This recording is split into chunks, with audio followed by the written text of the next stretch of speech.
maaari po tayong engage sa kanila sa paggawa ng mga assignments o projects sa pamamagitan ng paggabay. So mga mommies, take note of these reminders. Kung paano ko po susuhetuhin yung pagiging makulit nila. Ang Diyos lang po talaga ang ating tanging pag-asa.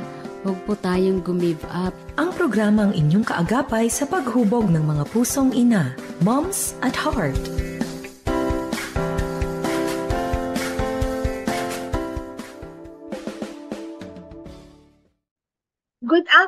Good afternoon. Magandang hapon po sa inyong lahat. Kumusta po ang ating mga buhay ng mga mamshies? Ang po natin ay wika, pahayag ng ating mga nanay. Parang sa mga usapan, mga wika, tayo po mga nanay ay talagang angat talaga sa kakayahan sa pagsasalita. Ngunit, datapwat, subalit, paano natin itulapan? Sa panahon na ito, kapahayagan mula sa ating damdamin. Paano nga po ba natin nilalagyan ng wika ang ating damdamin? Pwede pahayagan. Sa inyong Mami Blessing Dios ay inaanyayahan po ang lahat na samahan po kami sa pamamagitan ng iba't ibang mga pamamaraan, FEBC Radio, TV, Moms at Heart na Facebook, or sa atin pong 702 DZAS AM Band. At ang yan, dahil tayo po ay miyembro ng kapisanan ng mga broadcaster ng Pilipinas. All the way from the South ay akin na pong tatawagin ang tandem ko para pag-usapan, pagtumpahan ng bagay-bagay. Momshi Teacher Mavic. Hello, Momshi Mavic. Magandang hapon sa iyo. Magandang hapon po, Mami Bessie. It's nice to be back. Yes, at yung back natin ay parang from face to face, and then ngayon naman ay video tayo, no? So, nakakatuwa yung ating mga encounters, no? When we talk about itong mga pag-uusapan nga natin ngayon, which is emotion. So, para pala, may wika pala ang damdamin. Ganyan ba? May wika ang damdamin. May wika ang ating mga damdamin. Oo, parang nai-imagine ko, di ba yung nag-iiba-iba ng boses, yung gumaganyan, di ba? Kaya mo, yung gumaganyan, ano?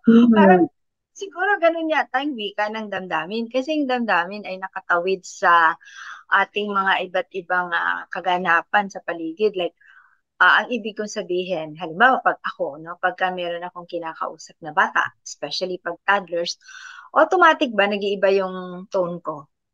Parang, yes po. Very sweet, di ba, no? And then, like itong ginagamit ko ngayon dito, is the normal, no? Na serious, whatever, no? Pero once na bata yung kausap ko yun. And then, may isa pa, meron ka bang pet? How do we talk to our pets? Di ba? Pagka pets naman, iba na yung boses natin. Oo, yan, di ba, no? Iba yung emotions din natin. Pagkausap sila. Yes. And ako, pati halaman, kinakausap ko din, di ba? No? Meron din tono, yan, di ba? Isa pa, no? Kasi pareho tayong nasa early education. Di ba pag nag-i-storytelling tayo? Iba po yung mga boses natin, pagka kailangan si character, kailangan umiyak, yung boses mo, paiyak din. Tapos yung kailangan pagalitin yung character, minsan pagalit din. Pero pag ang storytelling natin, it based yung sa communications natin, nakabase doon yung tono ng pananalita, yung emotions natin, nakatono doon sa tono ng pananalita natin. And it will helps a lot sa atin, paano natin sasabihin ng tama yung mga emotions natin. Ayun. Yan, at dahil po ang ating tuon, no, for this month of August, dahil tayo nakiki-ride on, no, sa buwan ng wika, at wikang ano daw yan? Filipino. Naglabas kasi, naglabas ng ng guidelines ang Komisyon ng Wika. Kasi yung Pilipino na tao, yun ang P. Kasi parang Pinoy, di ba? Tapos, pero pag wika, pinag-uusapan daw Filipino. Filipino. Yeah. Nakakalito, no? Kasi nung bata ako, ang subject namin, pag sinabing Pilipino, P. Pilipino, kami ng mga bata. Alright, so itong pag-uusapan natin ngayon has something to do with kapahayagan ng emosyon or ang wika ng emosyon. Naku, parang, Yan. alam mo, isang Wika ng bagay na emosyon. parang nagsasalita yung emosyon. Mm-mm. Parang bang, hi, hello, kumusta ka? Yan, parang ganun ba Yes. emotion? Di ba? Ako, naisip ko lang, and syempre, ang background mo ay psychology, ay, di ba ang unang-una na makikita natin sa isang bata ay ang emosyon na ipanganak na umiiyak, Opo. di ba? Mhm. So, At meaning, walang umiiyak, ano po no, wala pa ako nakitang bata paglabas niya, saya-saya niya. O, yung kaya nakangiti, Yeah. Opo. Oo, yes. Ayun. So, and then, actually, ako napanood ko yung aking bunso na anak nung pinanganak siya kasi from the womb, no? Nakita ko, hinawakan siya ng doktor, no?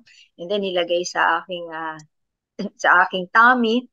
So, narinig ko yung lakas ng iyak. Tapos, yung ganyan niya, pumapalagpag yung bata, na parang kumikinig siyang gano'n. No? Looking at that, that's an expression of hindi lang basta emotion, a very intense emotion. Intense emotion. Kasi nakakawala Oo, siya.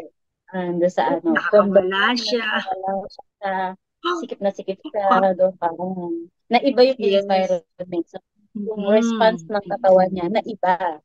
Kaya naging as is siya. Kaya siguro kaya siya iyak ng iyak na gano'n.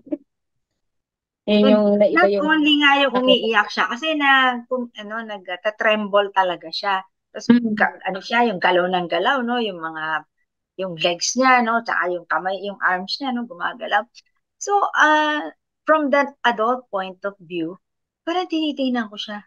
Parang, hindi ka yata masaya. Hindi ka yata masaya. Parang, it is not... Alam ba? Bakit hindi ka masaya? Lumabas ka na sa chat. Oo, no? Parang gano'n, And, inag-iisip ka, why of all emotions, bakit yan ang unang-una na inalaw ng ating great creator, na when a person comes into the world, he comes full of emotions, and this emotion is not something pleasant, kasi nga, confusing, fear, di ba, no? Fear, kasi nawala siya dun sa Yeah.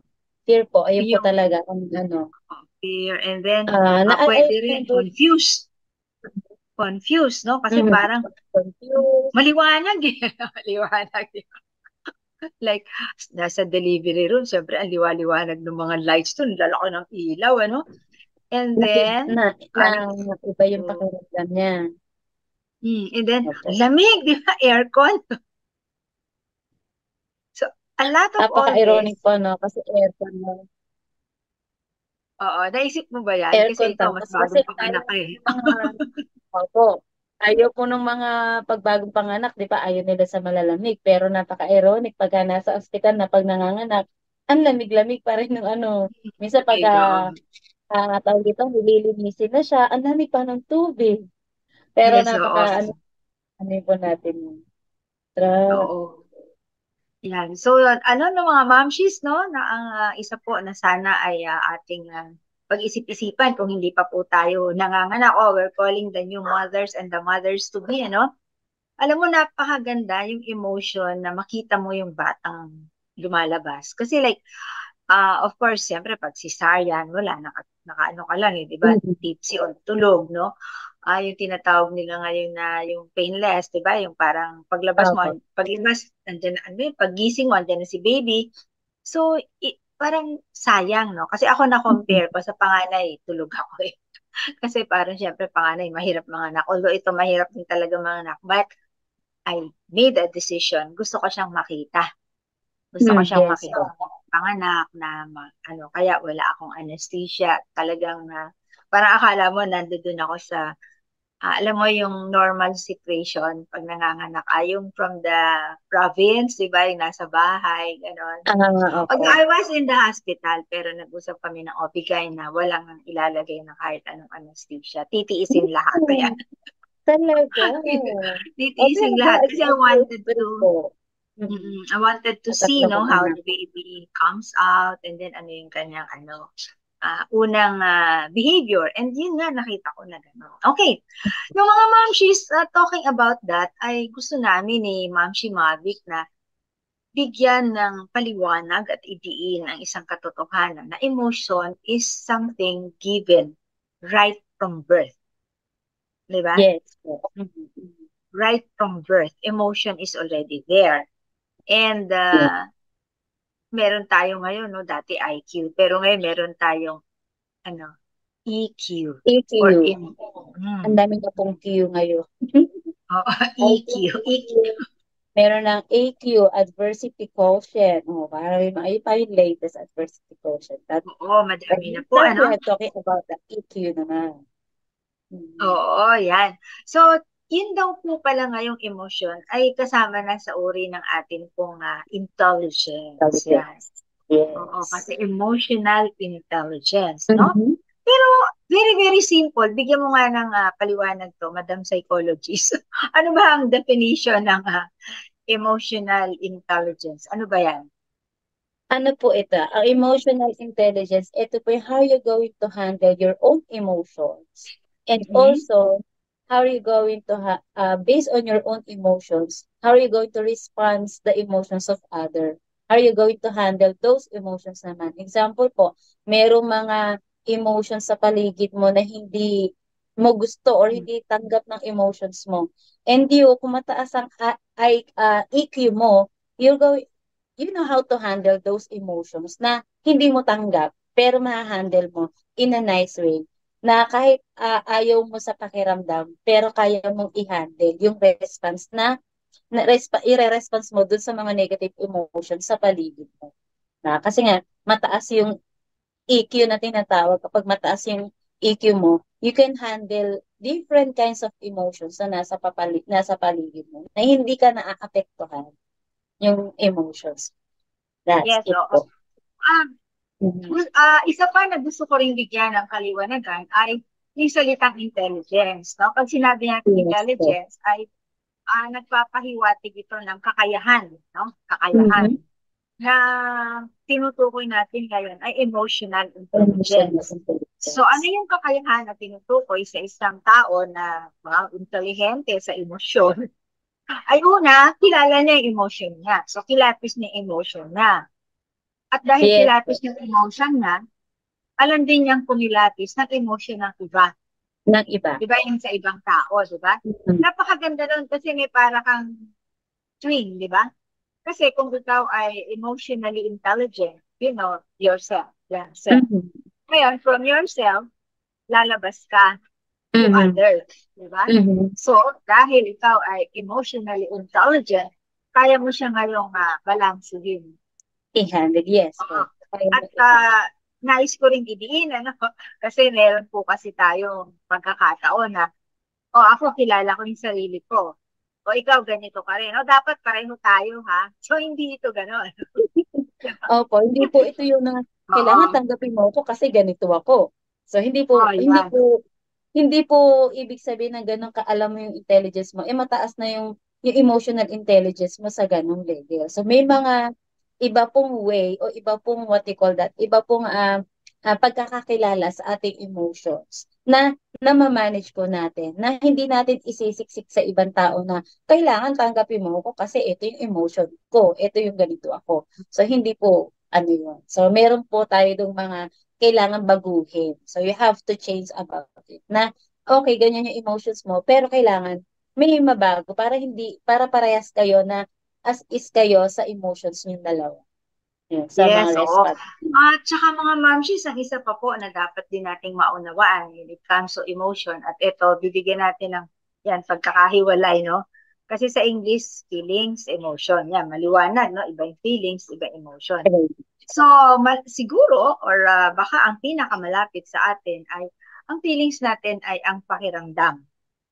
Pakiramdam, ano ang nararamdaman mo? Tapos, yung atin na mga damdamin, yun yung emotion, no? So, okay, linawan pa natin. Okay, halimbawa, alam mo naman, mga momsies, diba, no? Si anak, no? Mayroon kang sinabi kay anak, sinimangutang ka, o diba? Sinimangutang ka ni anak, no?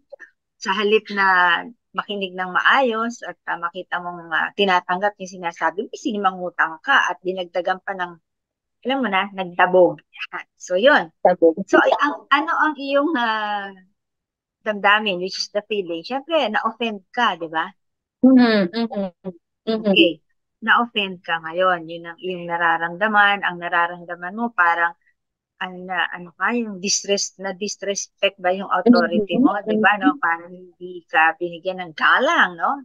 So, ito po Mhm. yung mga atin pong nararamdaman. Now, Yes. yung damdamin natin o yung pagpapahayag natin ng emotion, ito sobrang extreme, no? Pwede mong saktan yung bata. Kaya may mga Correct. alam ako na yun, no, biglang sasampalin yung bata o yung Mhm, emotion mo, yung galit, di ba? mhm. So, yun yung ibig nating sabihin. Raramdaman Okay. mo siya, ito yung pakiramdam mo, pero yung damdamin, yung emotion, yun yung kapahayagan ng Correct. Opo. iyong nararamdaman. Mhm. Mahirap na. Parang mahirap. O, basta po magkaiba yun, ano po. Kasi minsan, lagi nating ginaganon eh. Parang Opo, akala magkaiba natin. yun. Tsaka, Oo, ang kasi, laking part nun sa life ng bata, no? Ang laki pong epekto nun sa pagkatao ng bata. Lalo na to yung nabanggit niyo po, Mami Bessie, no, kapag ganun yung response ng anak na nakasimangot na tapos dadabugan mo pa. No, parang bilang mother, no, teka lang, asa na yung respeto ng batang to. So, ikaw as a mother, kailangan mo din magtimpi.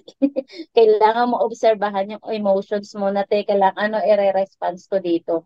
Hindi po madali yan sa isang mother, sa isang magulang, no, kapag may ganun kang anak, na ano nga bang i-response mo sa kapag ganyan ng anak mo, magagalit ka na. Kaya minsan tayong mga laki sa palo, ako ay na-experience ko din po yan. So, hindi natin naiintindihan, lalo yung mga old mga mamis na ano po, na ayun yung pag na kung ano yung mahawakan, yun yung naihahampas. Kasi nga, ganun. hindi nila naman yung emotions nila na i-response doon sa bata.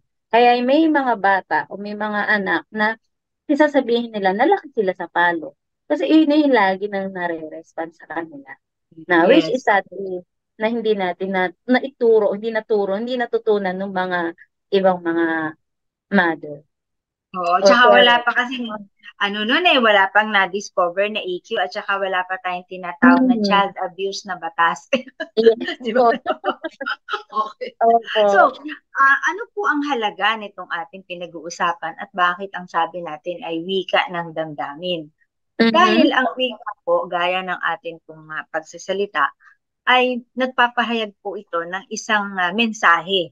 Yan, no? Opo. Ngayon, pag nilagyan natin ng wika yung ating damdamin, nagpapahayag ito ng isang mensahe. Gaya nun, yung sinasabi ko, dinabugan ka, sinimangutang ka, no? Nagsasalita ka pa nga, minsan di ka pa tapos magsalita, ganun na yung nakita mo, ano? So, Mhm. yung pakiramdam mo na, yun, na hindi ka iginalang, ganyan, nawalan ng respeto sa'yo, tapos baka maaaring sabihin mo pa, kawawa naman ako, dami-dami kong hirap sa Mhm. batang ito, pagkatapos, di ba, no? So, yun po mga Ganon. ganung bagay na atin pong nararamdaman at ang damdamin mo galit. So, Opo. kaya po mahalaga yung sinasabi natin na iba yung nararamdaman, iba yung damdamin. Kasi ito po Damdamin. yung pag-uusapan natin, yung kapahayagan. Kasi ito na yung wika ng emosyon. So, anong wika mo doon sa ginawa mo? Sinampal mo siya. Syempre, galit. Mhm. Diba? Yun yung Galit. wika, yun yung mensahe mo Hampas. doon. Yan. Galit, di ba, no? Mhm. So, doon naman, ang wika naman ng tanggap ng anak doon, ang kanya ding damdamin, surprise, di ba? Because surprise Opo. is an emotion, no? So, nagulat siya, no? Parang hindi niya inaasahan yung nangyari. At, ayan po, kaya natin dapat iingatan itong mensahe ng ating pong damdamin. Kasi gaya no, ang dami ng buhol nga aayusin ka nun. Correct Di po. ba? Ang Pag dami mo hindi ng po yun, buhol. na hindi po siya na tawag dito, na call yung attention na gano'n, kawawa po ang bata. And ano din, suffering din po yun sa damdamin ng magulang. Pagka po hindi siya na correct or na call yung attentions kapag ganun po yung mangyayari. Yan, Ayun. oo. Himayin pa natin ng konti yung ganong eksena. No? Mhm. Siguro, maaaring hindi ka naman nanampal ng bata, pero sumigaw ka. Diba? Yung parang, Mhm. Mhm. bakit ka nagsimangot? Yung ganyan, di ba? Opo. So, Yun din, okay, nagwika ka na doon, diretso na, no? Meron ka na Opo. talaga sinabing message ng patanong pa, tapos galit yung tono mo. Again, pag binalikan natin, sa emosyon or damdamin, anger pa rin yun. Verbal, Discontentment pa rin opo, yun. yan naman. Diba? May emotions din doon. Iba din po magiging pagka verbally, no, sa bata. Iba din magiging damdamin Meron ng pa. bata. Kapag May ganito yung sinabi. Kung dami pala nitong lahok-lahok na ito, no? At mga mamshis, ang isa pa po na katotohanan sa emosyon, ito po ay pinaglahok, no, na nurture and nature. Ayan. Yes po. Ano po yung nature, no? Ang bawat isa po sa atin, meron tinatawag na genes, di ba? Genes, no? O yung nasa atin na mismo. Kaya minsan makikita natin, baby pa lamang, di ba, no? Parang, ang init ng ulo nitong batang to. Yung bang kung makaiyak, parang akala mo, yung iba naman, no? Parang kung makaiyak, ang lakas, no? Tapos tititigan mo naman itong baby na to. Anak, parang, kanina mo pa pinaglalaroan yung lampi na yan, di ba? Parang taas baba. Tapos makikita mo, tumatawa siyang mag-isa, ngingiti-ngiti siya. Parang aliw na aliw siya dun sa kanyang hawak, di ba, no? So, yun po, yung tinatawag natin ngayon na nature, no? Nature, iba-iba. Merong, yun nga, no? Pagka nagugutom, no? Kumakaspalahaw ng iyak, di ba, no? Tapos, pag naman narinig na yung boses mo, yung iba, tatahimik na, di ba? At parang nag-aantay. Merong iba, kahit andiyan ka na. Di ba? Sikad ng sikad, di ba? Parang parang yung sarili niya. Galit na galit siya, no? Dahil hindi pa siya mapagbigyan sa kanyang gutom. So, ito po yung nature. Now, ito pag-uusapan natin, Ma'am Shimabik, is the word nurture. Nurture. Nurture. Oo, gaya ng isang halaman, no? Parang yung ako ko, may hawak-hawak ako mga stick na maliliit. Di ba yung panghalo ng kape sa mga fast foods, di ba? Ng stick yun di ba? So nakita niya, aanin ko daw yon. Sabi ko, I'm disciplining my plants. What? You're disciplining your plants? Kasi, gusto ko, huwag silang natitipon sa isang lugar. So lalagyan ko sila ng stick para gumawi doon. O saan ko sila gustong igawi. Or kung babaliin ko silang ganyan para sila lumubog pa, lalagyan ko ulit sila ng stick, di ba?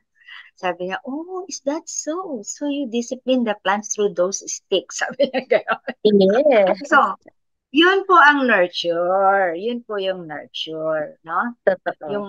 Yung baby natin na sinasabi ko, no? Ikaw, anong ginagawa mo dyan may baby ka ngayon? Opo, may baby ako. Magto 2 years old na. Magti-3 na po siya this coming November. Naku po, napakadami na niyang emosyon. Ang dami na po talaga niyang emotion. So, talaga naman, may time talaga na kapag, since hindi pa siya makapag-express ng talagang gusto niya, dadaanin niya talaga sa iyak, minsan magwawala siya, minsan talagang minsan talagang nahihiga siya, tapos magpapakalong sa'yo. So, what I did, ang ginagawa ko po ay, ko lang muna siya. Hintayin ko siya tapos. And it's very effective na ginagawa namin sa kanya. Both kami po mag-asawa. After nun, okay ka na? Pagtahan na siya, na-release niya na yung emotion niya. Okay ka na? Okay na, magpapakalong na siya. Ibig sabihin, okay na siya. O yun, kalmado na siya. Talagang, kalmado na siya. And then, as a parent din talaga, sobrang haba ng everyday, Lord, give me patience. Lord, give me patience. Yun yung mga talaga ipagpe-pray natin sa sarili natin as a parent, no? May mga ganun nangyayari. Yes, tama yung sinasabi mo, no? Kasi po, ang isa sa atin pong maganda na maunawaan dito sa pinag-uusapan nating wika ng damdamin, ay pag nagwika itong kasama natin, gaya niyan, yung batang toddler na yan, na talagang sobra siyang kailangan i-nurture, no? And one of the nurture na ginagawa mo ay yung ini-ignore mo siya. Sige, bala ka dyan. Mag-iiyak ka dyan, no? Basta sinabi ko sa'yo, no is no. No? Yan, di ba? No? Pagka sinabi ko hindi pwede, may ginagawa ako. Pag sinabi ko sa yung wait, ay magwe-wait ka talaga, di ba? So that's part of nurturing, no, mga momshies, na minsan talagang kailangan mong tiisin yung ingay. Opo, totoo po yan. Tulingan. Yun Ako natin yan. during the time na very young yung mga anak ko, no, ang alam nilang signal, pagka gano'n na talagang alam nilang hindi ko sila papansinin, no, at sila mismo yung mag-manage ng sarili nilang emotion. Kasi no, may radio kami. Yung lalakasan ko yung radio, parang makikinig. Papakita ko na nakikinig ako ng radio. Kung may music doon, kakanta-kantahan ko si music, di ba? So, I don't mind you, okay? I don't mind you. Ano yung ano ko. So, kasi pagka nagkaroon po tayo, no, kasi nurturing pinag-uusapan natin, ng isang pagtugon, no, dun sa emosyon ng bata na negative, ano, gaya nun. Pag may hiningi siya na umiiyak at ibinigay natin, every time hihingi yan, iiyak. Di ba? Yes, totoo po. Oo. So Totoo. doon natin siya na nurture. So ang maganda po, pag humingi at umiiyak, no. Tumahan ka muna. Tumahan ka muna. Sabihin mo muna ng mahusay, okay? Pero alam mo, may mga talagang bata, no? I was talking to one parent. Parang minsan tatagal daw 1 oras. Umiiyak yung bata. Ganyan, talaga tahimik siya. Sabi ko, bayaan mo lang siya. Basta kasi, yan nagkakaroon talaga ng tinetest niya kung hanggang saan, no? Kung hanggang saan. Hindi pa po oras na po ng tanghalian, hindi po siya kumakain. Hindi gutom, sabi ko. Hindi siya nagugutom, di ba? Hindi siya nagugutom. Basta nandiyan lang yung food. Bayaan mong nandiyan yung food. Ganon. Kung gusto niyang kumain, edi kakain siya. Kakain siya.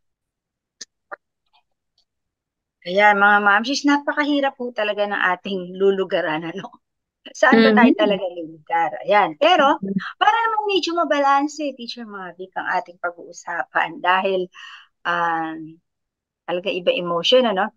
Ito, magpa-light mood naman tayo sa emotion. At may mga paalala ang ating blooming, no?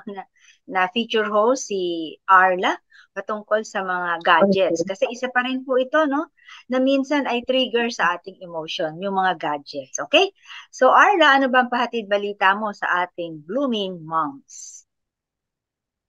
Isang namumukadkad na araw po sa ating mga kasamahan dito sa Moms at Heart. Ako po si Arla Fontamillas para sa Moms in Blooms. Napapag-usapan natin sa mga nakarang episodes ang ating relationship sa ating cellphones at ano ang role nito sa development ng isang babae o ng isang nanay. At ang napansin nga natin na mas parang challenging or medyo negative ang nagiging epekto ng paggamit ng cellphone para sa mas maraming kababaihan. Nawawala yung awareness, no? Hindi na masyadong kilala yung sarili kasi mas abala sa mga nakikita sa social media at sa buhay at ganap ng ibang tao. Wala na ring engagement, or in other words, they are not there for themselves anymore.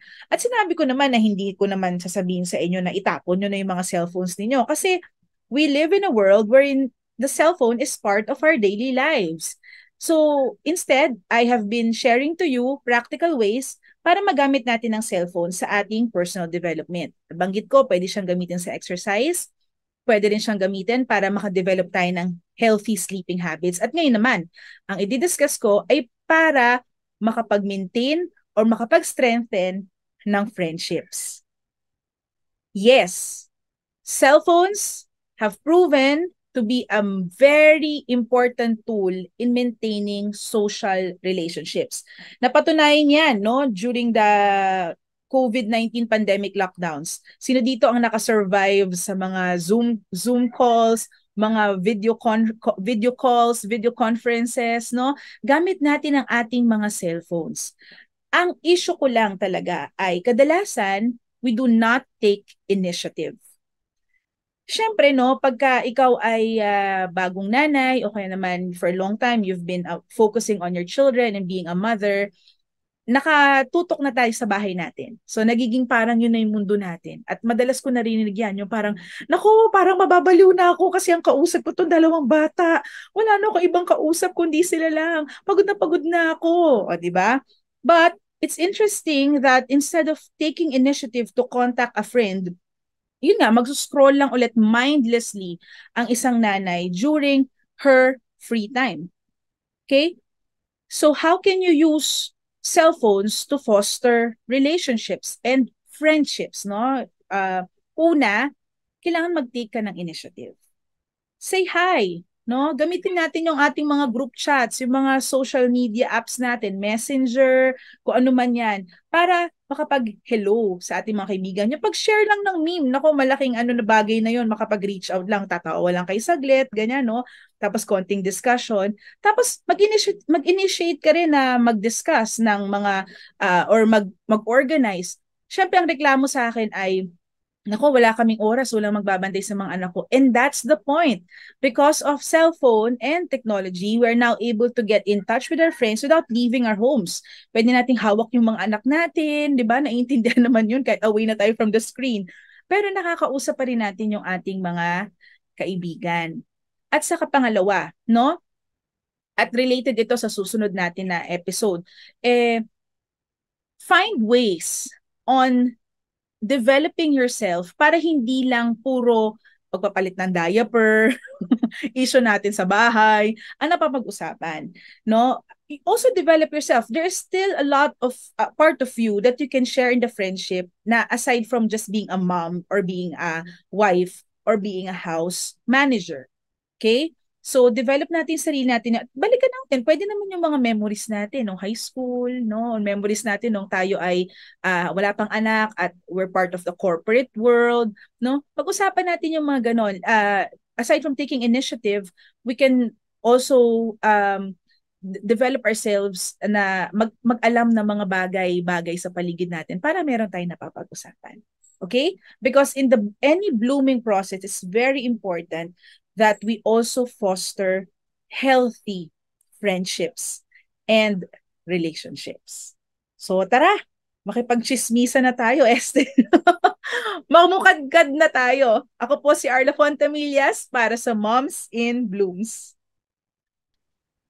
Maraming salamat sa iyo, Arla, at sana nga po sa kabila ng atin pong iba't ibang emosyon na minsan ay parang popcorn, ay magkaroon po tayo ng bloom. Ayan. So, ang inyong Mami Beserios kasama si Ma'am Shimovic na uusap po kami patungkol sa mga kapahayagan ng wika at ito pong wika na ito ay ang ating damdamin. Kasi ang damdamin pala ay merong wika. At yun nga po, anong uring wika ang nais natin dito. Now, dahil ay di ba no, Ma'am Shimovic, nabigay na natin what is emotion, ano yung mga triggers ng emotion, no? Nature and nurture, no? Ayan, at tayo po mga adults ay may kasabihan niya, tinan mo tong batang to, mainitin ang ulo, manang-mana sa tatay niya. Oops, wala pong manang-mana. Gayang-gaya. Gayang-gaya sa tatay niya. Hindi po ito nanganganya. Correct. Wala yun. So it's a myth, no? Wala pong minamanang emosyon. Ang nangyari po dito sa batang ito ay nakita at naging modelo, no? Ang kanyang tatay. Kaya yun din ang kanyang pong kilos. Okay. So dahil wika ng damdamin, meron tayong 4 na gusto nating tuunan. Kung paano ang mga iba't iba pong pagsasawika. Pagpapahayag. At ito ay lahok-lahok ito, no? Pwedeng nandun tayo sa pleasant, nandun tayo sa unpleasant, ano? Kasi meron po tayong choice, no? Meron tayong choice, no? Oo nga, no? Sana wag na lang tayong choice, no? Ginawa lang tayong robot, ano? Para kung ano nakaprogram, yun na lang sana, no? Kaya lang meron tayong choice, di po ba? And because of that, we are accountable for our choices, no? Correct. Okay. So, medyo medyo uncommon itong naisip natin acrostic. Fake. Fake. F-A-K. Fake. Kasi madaming iba pine-fake yung emotion, di ba? Tapos yung fake na hindi niya pinapakita, ipinatago niya yung emotion niya, and that's a fake emotion din. Na deep inside, malungkot siya, pero yung facade, yung face niya, pero pinapakita niya masaya siya. May mga ganun po, no? Yung fake din po na emotions. Yeah. At yan ang atin pong napili na salita kasi nais po nating sabihin na hindi po makakabuti sa atin at sa atin pong mga kasama ang fake po ang ating emotion. Kasi halimbawa, part of our nurture ay lumaki tayo sa tahanan na kung ikaw isang lalaki, uy, bawal umiyak. Hindi ka dapat umiyak. Kalalaki mong tao, umiiyak ka. So, kung lumaki ka sa ganong nurture, ataglayin mo yon hanggang medyo maedad ka na. Tapos, pagka may Correct. emotion ka na, nalulungkot ka, parang naiiyak ka, hindi ako iyak, lalaki ako, hindi ako iyak, lalaki. Usal-usalin mo yan, di ba, no? Pero inside you, Totoo po. gusto mong umiyak. So, anong yung magiging kapahayagan nito? Hindi ito magiging maganda. Pwede kang Maganda. Correct. ma-depress, ganyan, maging lonely talaga. So, yun. Okay, letter F. At ito ay, ano yung letter F natin sa salitang fake response to the emotions? Yan. Fill up. No, you have to fill Fill up. up, no? Parang may ibalagay ka, no? Opo. Parang to deplace, di ba? Replay. Deplace or replace. Naisip ko kasi, di ba pag fill up, yung, imagine mo yung kape na bubos mo sa tasa mo, di ba? Eh, yung tasa mo Minsan- pala, may laman. Opo. May laman. Natapon na yung iba. Nung laman. Umapaw na. Ayan. Minsan po ganun tayo, no? You have to fill up others para matakpan yung ibang mga emotions natin, or gumagawa tayo ng iba para matakpan yung ibang emotions natin. But then doon somewhat ito ay nakakatulong, pero panandalian. Kaya nga yung iba, sabing nga po kanina na kapag may mga nabobroken hearted o kaya nagkakaroon ng ibang problema sa buhay, minsan dinadaan sa libawa sa pag-iinom or what. So you have to nag-fill up ka ng ibang bagay. Pero yung mga pini-fill up natin, minsan we have to choose kung tama pa bang i-fill up to para matakpan ng emotions natin, or kailangan natin mag-fill up para mabago yung emotions natin at para mas maganda umalwan yung pakiramdam natin. No po? Yun, That's oo, tama. Pipiliin natin kung ano yung ipapalit natin, di ba? Kasi kagaya ng sinabi mo na dahil saktan, ano? Meron kang emotion of sadness, meron kang emotion ng anger, magkakahalo-halo yan. So to fill it up, magpapasaya ka. Diba? So kukuha ka ng bagong karelasyon at mamaya na-offend ka na naman ng bago na namang karelasyon. So it has to have some filling up ng positive, no? O yung correct. makapagtatatag sa iyo, okay? At isa rin po, hindi natin kailangang minsan ito naman filling up na to kakain, di ba? Opo na, stress eating, mga ganun. Oo, kakain ng kakain, di ba? No? Kakain. Magkakaroon siya ng isang hobby na hindi naman makakabuti, no? So ito yung mga bagay po, no, sa letter F that we try to fill up something to yung ano natin para tumapon, no? Or mamamala, no? Yung isang emotion natin, di ba? Kagaya nung illustration ko sa kape, you displace pala, that's the word. You displace your emotion at the moment and fill it up with another. So be careful. Yes. Po yan. Ang mas maganda itong letter A. This is something na talagang maganda. And letter A talks about accept, di ba? Accept your emotion. Not accept your emotion in a sense na you don't judge your emotions na ay kasi the emotion, yung sinisisi mo yung sarili mo kasi ganyan yung emotions mo. No, you have to accept na yung feeling na na-accept mo siya, ibig sabihin na-identify mo, okay, ganito, malungkot ako ngayon. So ito yung nararamdaman ko ngayon. Bakit ako malungkot? Ano yung nagpalungkot sa akin? At ano yung gagawin ko para hindi ako maging malungkot ngayon? Ano yung mga steps na kailangan ko? Yun yung nananim natin, yung emotions natin, and na-identify natin yung emotions natin, and na-accept natin. Ibig sabihin, pag na-accept natin yung emotions natin, wala ka dun sa denial period. Na hindi ako yan, hindi ako yan, hindi ko yan emotions. So, kailangan din natin ma-accept, no? Para maging okay yung natin, mental health na tinatawag natin. Ayun po. Kaya naman, kasi pagka po dinedenay, kumbaga sa isang sakit, ay hindi tayo magagamot. Hindi natin mapupunan. Okay, yung letter K natin, talagang ito yung walang katapat na the best na pangharap sa emotion is letter K, which is kneel down. Kneel down, kneeling down, and pray. Yan. We have to kneel down.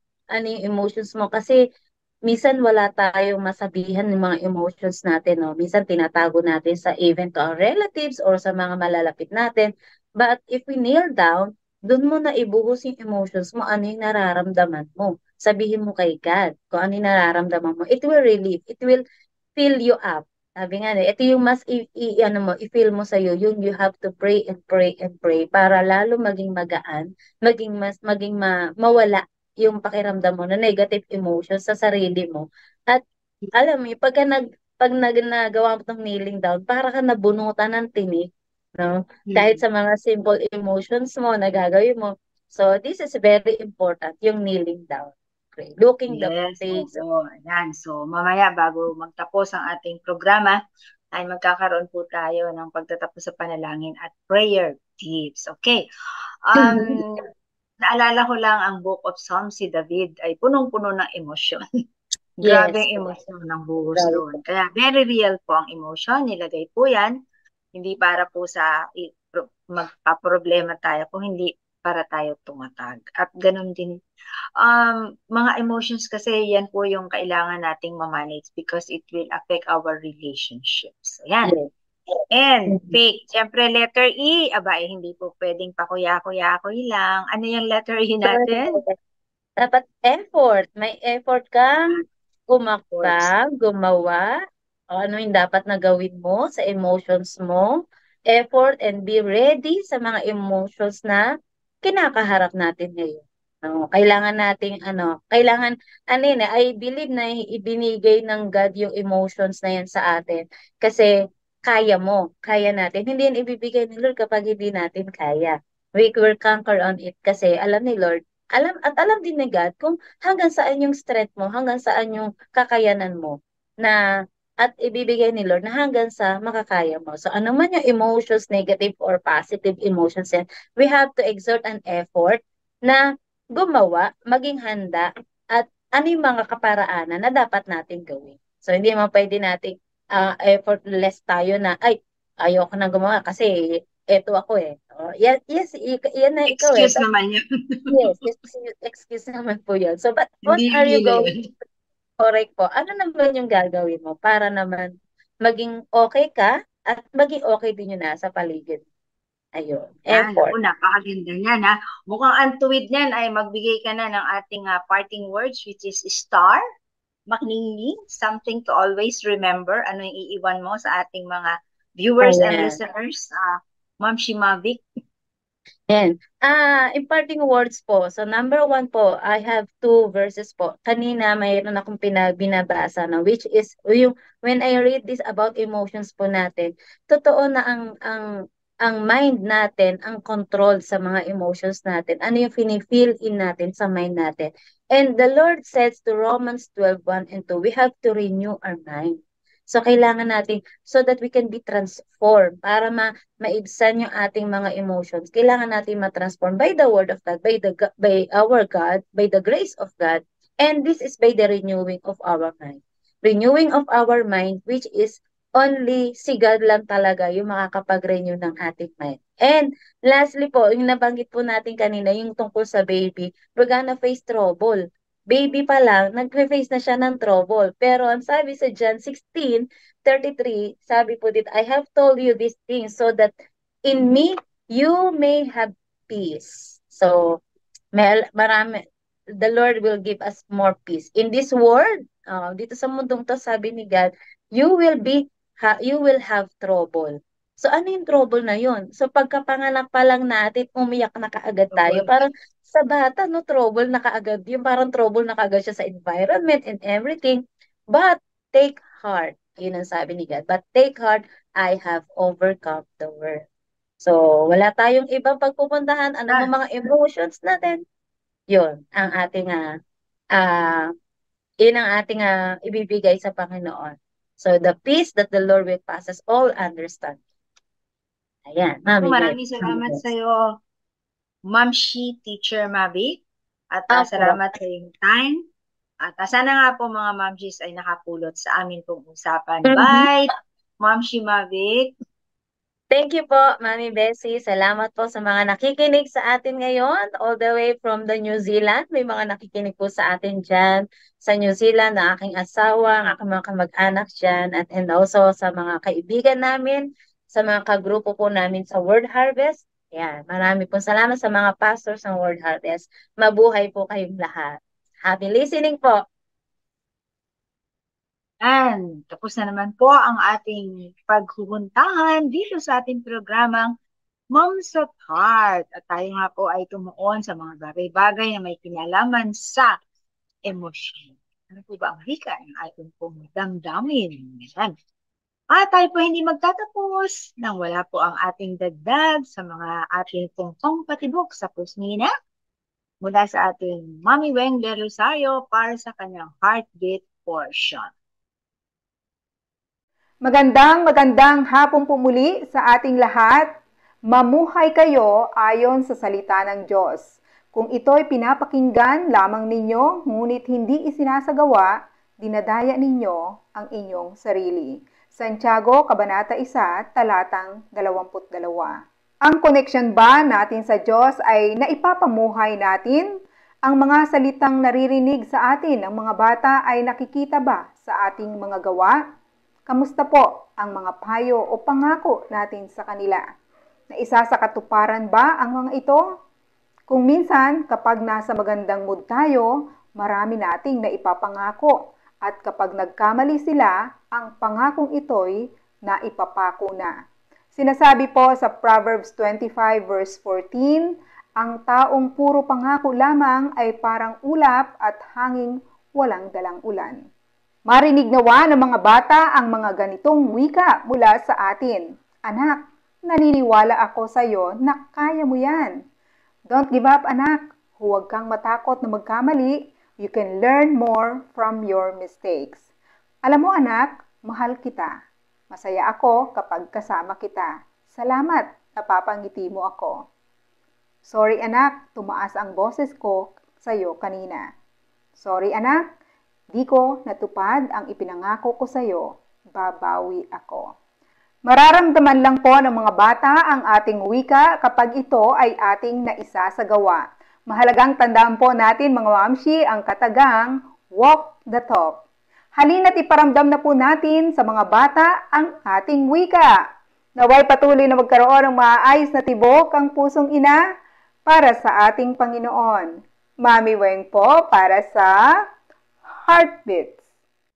At yan nga po sa kabuuan ng ating pong pagbibigay ng ating heartbeats ang Momshi Weng. Maraming salamat sa iyo ay tunay na po na atin na pong isasarayan ang buo na programa ng ating pong Moms at Heart. Ang programang humuhubog sa ating mga pusong ina pero hindi po tayo mahuhubog nang wala po ang ating Panginoon.